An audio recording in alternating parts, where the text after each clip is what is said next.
This here is such a good little fan, but it's so hard to clean. Let me show you how to open it up and clean it. A lot of you are probably wondering, how do you open this fan? You're gonna need just a screwdriver for this one. Nothing fancy.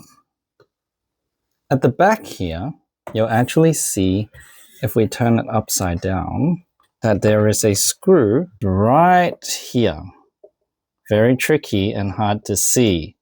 If you try to open this, the screw will stop you. So we need to unscrew this.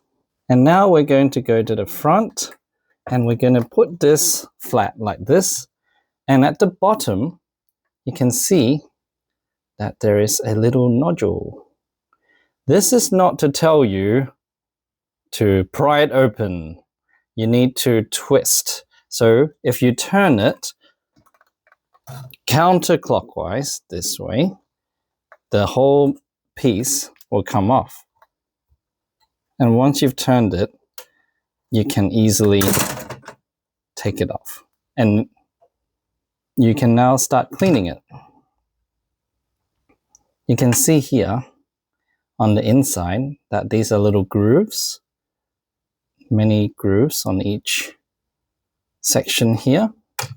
And they fit corresponding to each of these grooves over here.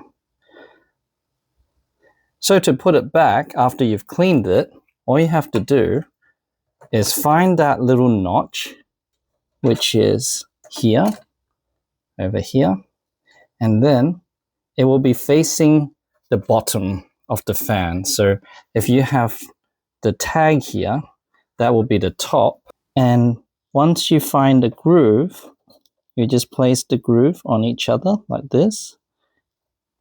And then you just turn to the right, push it down a little bit, and then turn to the left to secure it. So all of this is now secure. Your fan is now back together, and we just need to put on the security screw so that it doesn't get twisted off.